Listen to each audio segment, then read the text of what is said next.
Democrats say it's their constitutional duty, but President Trump says it's a declaration of war on our democracy. Joining us live to explain how he'll be voting today is Texas Congressman Brian Babin. Sir, thank you for joining us. We appreciate it. I'm glad to be with you. So what does it look like for you today? It's going to be a big day. You know, we keep hearing this is the day of reckoning, but I can tell you that the day of reckoning is going to be in November of 2020, this coming year. And I think the American people have had about all they can stand of this. I just heard the president say, you know, we know the president is innocent. He has not been treated fairly. We cannot have each presidential election invalidated until the majority party in the House of Representatives approves of him. And this is exactly what's happened. It's a very dangerous precedent. The president does not serve at the pleasure of the House of Representatives. It's the other way around. Excuse me, it's not the other way around. He serves at the pleasure of the American people and the American voter. And I think we're going to probably see a bipartisan vote today to vote against impeachment, although we will probably lose. And then we will have that day of reckoning in November of next year. Well, you're going to have, it looks like, only a couple defections from the moderate Democrats that everybody was following. Are you surprised there's not more of those 31 or so? Well, those 31 are going to be in grave jeopardy, I would say, because they're in districts, of course, that voted for President Trump last time. But the leadership of the Democratic Party has been adamant. The Democrats have been against President Trump since before he was inaugurated. The whistleblower's attorney even said in January of 2017, said the coup is on. 44% of the Democrats voted for impeachment even before this conversation between the two presidents, Trump and Zelensky of the Ukraine. So their mind is made up. They don't like President Trump. They know that he's standing in the way of their socialist agenda, open borders, etc., and their green ideal, a country, a nanny state, I should say.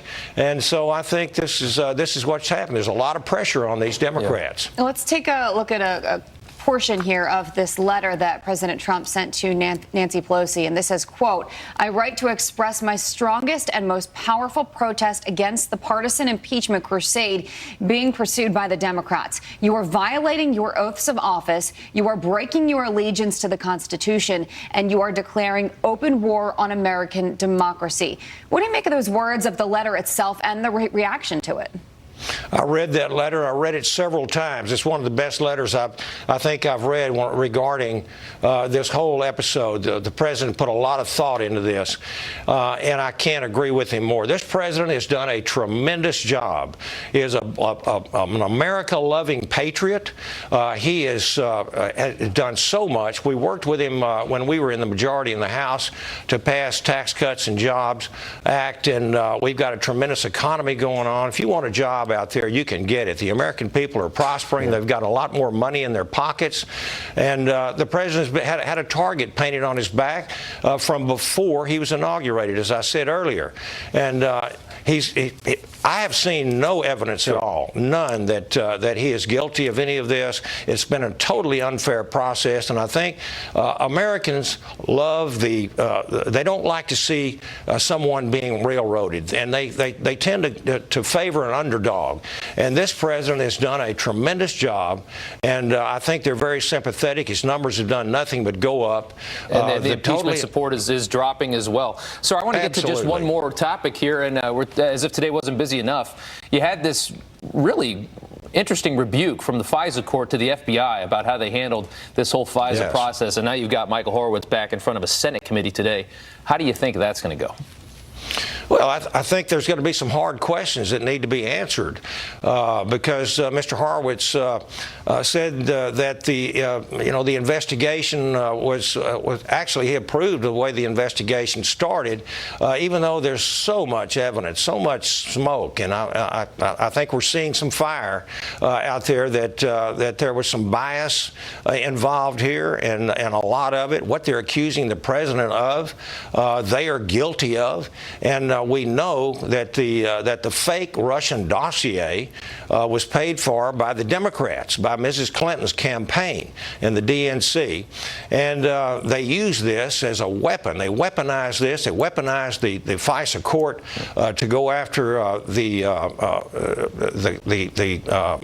campaign and the president's campaign workers.